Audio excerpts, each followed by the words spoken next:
Hi, everyone.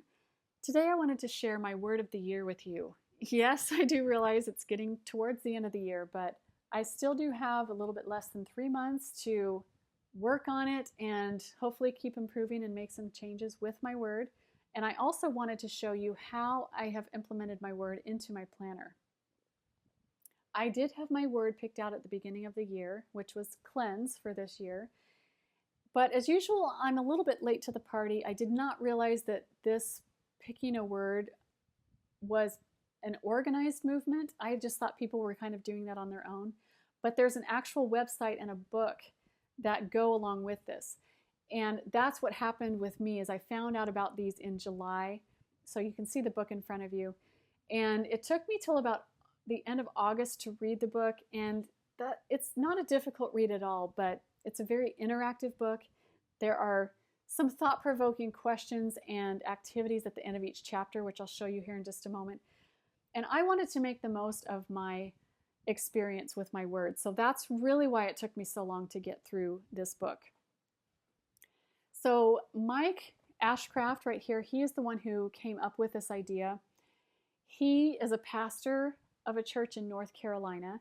So because of that, this book is going to be filled with some religious and scriptural references. If that's not your thing, I still think this can be very successful for you because really the idea is to focus on something and to find inspiration for it to work in your life.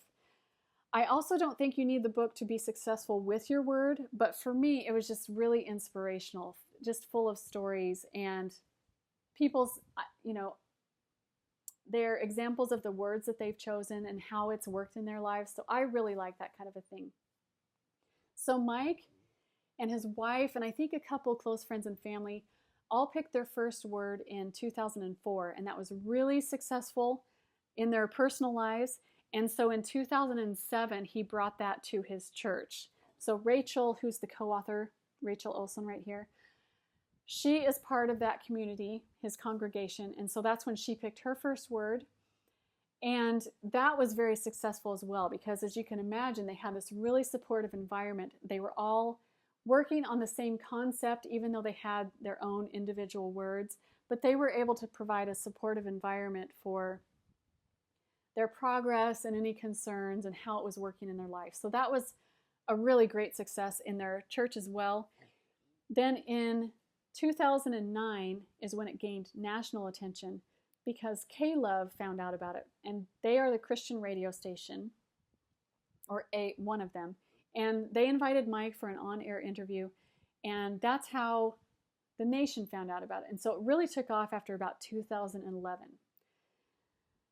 So let me go through the book with you briefly. Here's the table of contents. As you can see, he just talks about how words have power, which they really do. What is my one word, picking your word? What does that mean?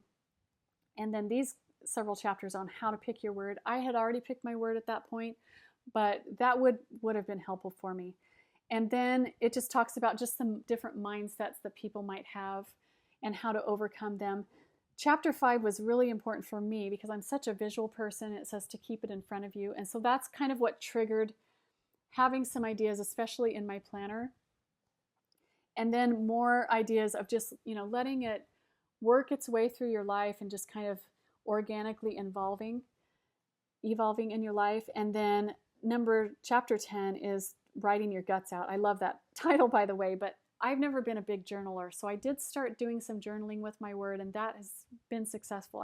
That's been good for me. So let's look at really quickly on how he has this chapter set up. So he always starts with a scripture, and then he talks about either experiences and some stories on either in his own personal life or with his friends and family or his congregation. I really like to read those kinds of stories. And then he has sections. I would probably say at least every couple of pages you'll have a red section like this, and this is somebody's word here in the capital letters. I like that. I just think it's so interesting to find out what people choose for their words. And then this red section is that person talking about how they came about choosing that word and kind of what was going on in their life and how it's had an effect on them. So I just find that fascinating. And then at the end of each chapter, as you'll see, there's a reflect section. And then here's where those questions are. This one doesn't have very many. A couple chapters in there have like a page and a half of things to do, but I would definitely recommend that because that's been helpful for me. And then I wanted to show you, I thought this was another interesting little section here. And this is the top 10 most often picked words. So you can see if you're like in the top 10 or not. Trust, patience, love, discipline, focus, faith, surrender, peace, listen, and joy. I don't know why that's not focusing. That's kind of ironic since number 5 is focus. But I've done 2 words now. None of mine have ever been in the top 10, but that's okay because it's your own. So it just continues throughout that way. As you can see all the different red sections, and he just always tells stories that are applicable to that particular chapter, of course. And then at the very end, he has a section if you want to do a book club or some type of community. I think it's a little bit farther right here, the discussion guide. He has a DVD if you want to buy that, or you can just use this book. But here are the book club questions. So I thought that was really cool as well. And so here's how I have implemented that into my planner. My planner has changed quite a bit, but I'm not going to do a tour of that right now. But this is what I've done, and I've had this on for a couple months now. I just stamped my word on a scrap piece of leather that I had from my notebooks. And if you remember, I had that metal tag, that just the Tim Holtz metal tag. It always twisted. It just drove me crazy. For some reason, I don't have that problem with this one, so I love it even more. When it's under my pen, it lays really flat. And then what I really love about it is because it's flexible. This is how I usually have it. This is the normal position where I just have it around my pages just like that. So I really liking that one. And then I also have, because he says to pick a scripture, I picked Ezekiel 37:23. And as you can see, it's nothing fancy here. I just printed it out and made it into a dashboard so I can see it every time. And then I just have a tab right here. Let's see if that will focus. And because of the way my brain works, I actually picked a color as well to go along with my word, which is this kind of like robin egg blue, Tiffany blue, whatever you want to call it. So this is just an Avery normal sticky tab, and I just put dollar spot Target stickers on there to spell out my word. Ironically, I keep this on my weekly. I, for some reason, I see it every day, but I don't want to move it every day. Anyway, that's just how it's been working in my planner.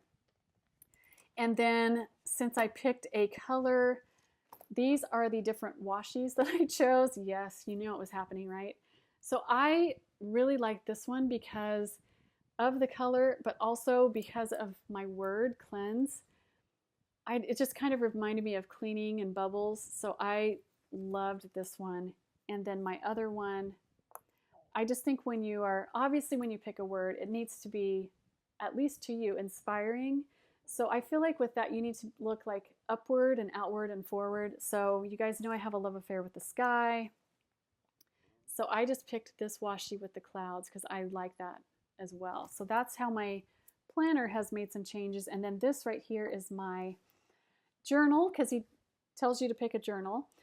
I already had this, so I didn't have to go buy it. It's just from Target. It's probably like $5 or something. I like the color. I'm not a huge flower person, but I like the colors. I like the spirituality of this one. If they don't have this exact one still, they have more that are the same brand and that are like that. And then I like this one because I kind of like the bird theme because it reminds me of the bluebird of happiness. And then this one has scriptures down here on the bottom, and on the opposite page it's on the top. I like that attention to detail. And then this repeats about 8 times, so you get 16 different scriptures. The paper quality is pretty good, so I like this journal. So there's that. And then the other thing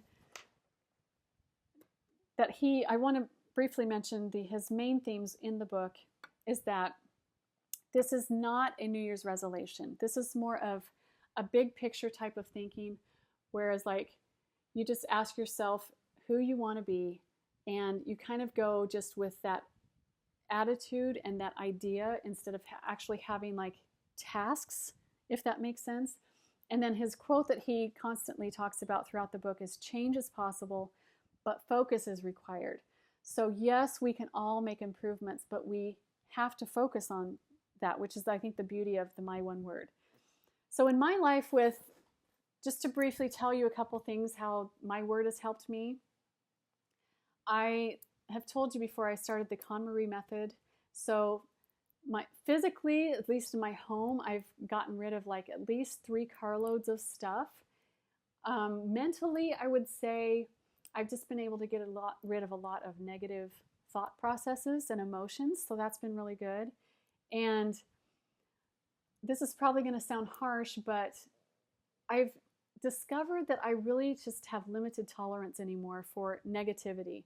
And that corresponds to people as well. And so, again, I know this is going to sound mean, but I've had to kind of just distance myself from certain people in my circle that were in my circle. I've done a big Facebook purge. I'm down to like 65 friends, which is insane because we have huge extended family on both sides, as well as my friends. But I know I've made good decisions because nobody's ever tried to friend request me back or even mentioned it to me. So that just tells me either they didn't really care and they weren't really my friends to begin with, because we all know Facebook, quote unquote friends, they're not really friends, as well as they probably haven't even noticed. So I stick by my decisions with that one. And that's it, I think. I'm trying to think if there's anything else. Oh, with physically, like with my eating habits, I've gotten rid of some bad things that were not healthy for me, which was sugar, some meat, and dairy.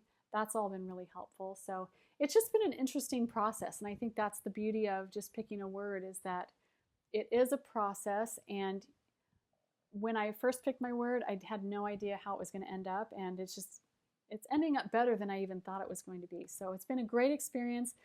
I definitely will continue it next year. I do think I have my word chosen, but I need to think about it just a little bit more before I reveal it, just to make sure that it's 100% the right word. So I hope this has been helpful. If you have a word of the year, I would love to hear it and have a supportive community as well. So thank you as usual for watching.